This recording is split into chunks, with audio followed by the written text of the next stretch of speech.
আসসালামু আলাইকুম বন্ধুরা। তো কেমন আছো সবাই? সাসপেন্সিভ রিয়ালিটি চ্যানেলে তোমাদের সবাইকে জানাই স্বাগতম। আজকে আমরা বিশ্বের বৃহত্তম মরুভূমি সাহারা মরুভূমি নিয়ে জানব। তো বেশি দেরি না করে সোজাসুজি ভিডিওর মধ্যে চলে যাই।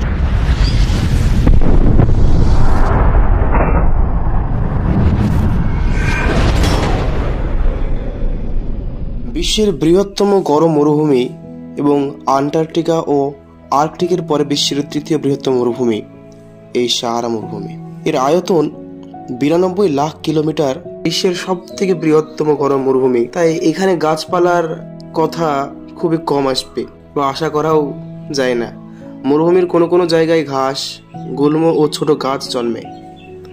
পানির সন্ধানে উদ্ভিদগুলোর মূল মাটির খুব গভীরে পৌঁছায় এবং অনেক ক্ষেত্রেই বাতাস থেকে পাতার মাধ্যমে পানি গ্রহণ করে। আর্টেজিও কূপের সাহায্যে জলসেচ করে কৃষিকাজ করা হয়। এখানকার মানুষরা যাযাবর, তাদের নির্দিষ্ট স্থানীয় কোনো জায়গা নেই। তারা যাযাবরের মতো চলাফেরা করে, চাষাবাদ করে এবং তাদের জীবিকা নির্বাহ করে। এখানকার আবহাওয়া নতুন কিছুই নয়, আমাদের সকলের জানা। অত্যন্ত উষ্ণ ও শুষ্ক আবহাওয়া।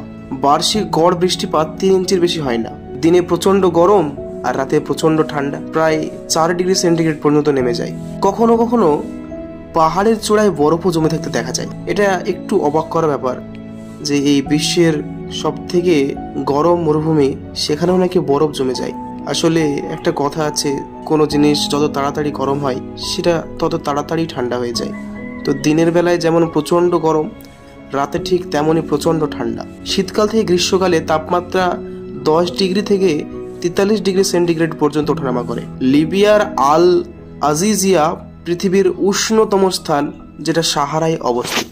কয়েক কোটি বছর আগে এই মরুভূমির জায়গায় ছিল টেথিস সাগর। কিভাবে এই মহাসাগর বা সাগর এই মহা মরুভূমিতে পরিণত হলো, তো চলুন জেনে নিই। সমগ্র আফ্রিকা মহাদেশটি পৃথিবীর একটি টেকটনিক প্লেটের উপর অবস্থিত। আজ থেকে প্রায় 4 কোটি বছর আগে এই প্লেটের গতিশীলতার কারণে এটি উত্তরের দিকে সরতে থাকে এবং আফ্রিকা ও ইউরোপকে একসাথে মিলিয়ে দেয় এবং আস্তে আস্তে এই সমুদ্রের জলবিচ্ছিন্ন হতে শুরু করে এবং এই অংশটি মরুভূমিতে পরিণত হয়। সাহারা মরুভূমিটি আফ্রিকা মহাদেশের প্রায় 1/3 জুড়ে বিস্তৃত। সাহারা মরুভূমি এটি যুক্তরাষ্ট্র বা চীনের আয়তনের প্রায় সমান। ভৌগোলিকভাবে সাহারা মরুভূমি উত্তরে ভূমধ্যসাগর, পূর্বে লোহিত সাগর এবং পশ্চিমে আটলান্টিক মহাসাগর দিয়ে ঘেরা। মরুভূমিটির দক্ষিণে নাইজার নদী বয়ে গেছে। দিগন্ত বিস্তৃত বালিয়াড়ি এবং লু ঝড়ের জন্য বিশেষভাবে পরিচিত এই মরুভূমিটির বালিয়াড়িগুলোর উচ্চতা প্রায় 200 মিটার বা 650 ফুট পর্যন্ত হতে পারে। এগুলি প্রায় 60 তলা বিল্ডিং এর সমান উঁচু। এই সাহারা মরুভূমিতে অধিকাংশই বেদুইন বাস করে। তারা ছাগল, ভেড়া ও উট পালন করে এবং পানির সন্ধানে ঘুরে বেড়ায়। খেজুর, গম, যব ইত্যাদি চাষ করে। স্থানীয় তুয়ারেগ জাতির মানুষেরা বিদেশি পর্যটকদের ভ্রমণ নির্দেশক হিসাবেও জীবিকা নির্বাহ করে এবং দিন অতিবাহিত করে। 10,000 বছর আগে সাহারার আবহাওয়া অপেক্ষাকৃত আর্দ্র ও শীতল ছিল। বেশ কিছু হ্রদ ও ছোট নদীর অবস্থানের প্রমাণ পাওয়া যায় এখানে।